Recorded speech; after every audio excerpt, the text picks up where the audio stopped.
Erravalli farm house లో BRS అధినేత KCR meetings కొనసాగుతున్నాయి. ఉమ్మడి మహబూబ్ నగర్, నల్గొండ, ఖమ్మం జిల్లాల నేతలతో సమావేశమయ్యారు. ఈ నెల 20న జరిగే పార్టీ సిల్వర్ జూబ్లీ మహాసభ ఏర్పాట్లపై నేతలకు సలహాలు, సూచనలు ఇస్తున్నారు. ఉమ్మడి జిల్లాల వారీగా సమావేశాలు నిర్వహిస్తున్నారు.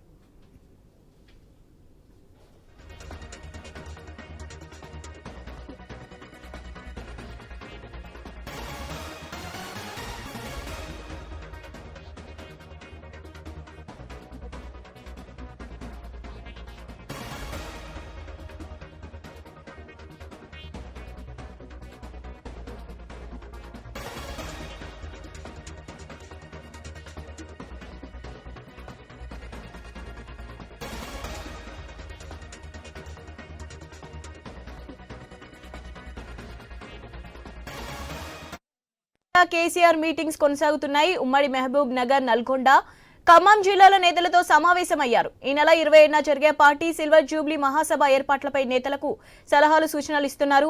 ఉమ్మడి జిల్లాల వారీగా సమావేశాలు నిర్వహిస్తున్నారు కేసీఆర్. దీనిపై మరిన్ని అప్డేట్స్ మా ప్రతినిధి స్వామి అందిస్తారు. స్వామి. శివాని, బీఆర్ఎస్ పార్టీ అధినేత కేసీఆర్ ఎర్రవెల్లి ఫామ్ హౌస్ లో ఈ రోజు 3 ఉమ్మడి జిల్లా నేతలతో సమావేశం కొనసాగిస్తున్నారు. ఈ రోజు ఉమ్మడి మహబూబ్ నగర్, ఉమ్మడి నల్గొండ, ఉమ్మడి ఖమ్మం జిల్లాకు సంబంధించినటువంటి బీఆర్ఎస్ పార్టీ నేతలతో కూడా సమావేశం కొనసాగుతుంది.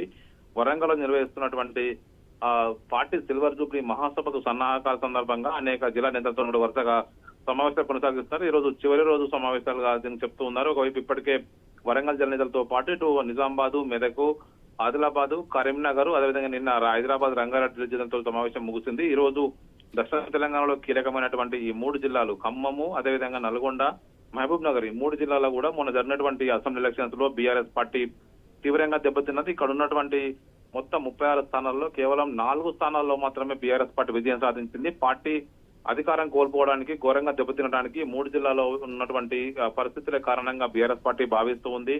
ఇప్పటికే ఉమ్మడి నల్గొండ జిల్లాలో ఒకటే స్థానం సూర్యాపేటలో మాజీ మంత్రి జగదీష్ రెడ్డి గెలిచారు. ఇటు ఉమ్మడి ఖమ్మం జిల్లాలో భద్రాచలంలో తెల్లాం వెంకట్రావు బీఆర్ఎస్ పార్టీ అభ్యర్థి గెలిచిన ఆ తర్వాత ఆయన కూడా కాంగ్రెస్ పార్టీలోకి వెళ్ళిపోయారు. ఇటు ఉమ్మడి మహబూబ్ నగర్ జిల్లాలో గద్వాలలో ఒకవైపు ఒకవైపు మరోవైపు ఇటు ఆలంపూర్ లో 2 స్థానాల్లో మాత్రమే అభ్యర్థులు గెలిచారు. ఆలంపూర్ లో ఒకవైపు ఇప్పటికే దీనికి సంబంధించి విజయుడు, అదేవిధంగా గద్వాల్లో కృష్ణమోహన్ రెడ్డి మాత్రమే గెలిచినప్పటికీ కూడా కృష్ణమోహన్ రెడ్డి కూడా పార్టీ ఫిరాయించి కాంగ్రెస్ వైపు వెళ్లారు.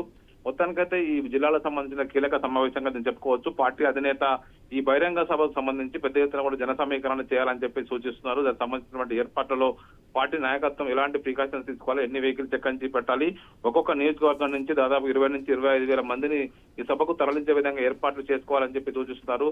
ఒకవైపు వరంగల్ నిర్వహిస్తున్నటువంటి భారీ బహిరంగ సభకు సంబంధించినటువంటి ఏర్పాట్లలో ఆ జిల్లా నేతలు ఇప్పటికే పూర్తిగా నిమగ్నమై ఉన్నారు. వరంగల్ ఎలకతుర్తి దగ్గర ఏర్పాట్లు అయితే కొనసాగుతూ ఉన్నాయి. దాదాపుగా 12 నుంచి 1300 ఎకరాల్లో దీనికి సంబంధించిన ఏర్పాట్లు చేస్తున్నారు. అక్కడ 300 ఎకరాల్లో భారీ బహిరంగ సభ, మిగతా 1000 ఎకరాల్లో దాదాపుగా 50,000 వాహనాలు పార్కింగ్ చేసుకునే విధంగా ఏర్పాట్లు చేస్తున్నారు. వచ్చేటువంటి పార్టీ కార్యకర్తలు, నాయకులకు సంబంధించినటువంటి మంచినీళ్లు, భోజన వసతితో పాటు రవాణా పరంగా ఎలాంటి ఇబ్బంది లేకుండా చూసుకోవాలని చెప్పేసి ఈ సన్నాహక సమావేశంలో కేసీఆర్ పార్టీ నేతలకు వివిధ అంశాలపైన దిశానిర్దేశం చేస్తున్నారు. దాంతో పాటు నియోజకవర్గం నెలకొన్నటువంటి పరిస్థితి పైన కూడా వారితో మాట్లాడుతున్నారు. ఇప్పుడు ఉమ్మడి ఖమ్మం జిల్లాకు సంబంధించి పువ్వాడ అజయ్, వజ్రరాజు, రవిచంద్రతో పాటు ఆ జిల్లాకు సంబంధించినటువంటి నేతలు హాజరయ్యారు. ఇటు ఖమ్మం నల్గొండ జిల్లాకు సంబంధించి మాజీ మంత్రి జగదీశ్వర్ రెడ్డితో పాటు మిగతా కీలక నేతలతో హాజరయ్యారు. ఇటు ఉమ్మడి మహబూబ్ నగర్ జిల్లాకు సంబంధించి మాజీ మంత్రులు శ్రీనివాస్ గౌడ్, అదేవిధంగా ఇటు నిరంజన్ రెడ్డితో పాటు ఆ జిల్లాకు సంబంధించిన వివిధ జిల్లాల అధ్యక్షులు, అదేవిధంగా మాజీ మంత్రులు, సిట్టింగ్ ఎమ్మెల్యేలు, సిట్టింగ్ ఎమ్మెల్సీలు, ఎంపీలంతా కూడా ఈ సమావేశానికి హాజరయ్యారు. వారందరితోటి కేసీఆర్ తన ఆలోచనలు పంచుకుంటూ ఉన్నారు.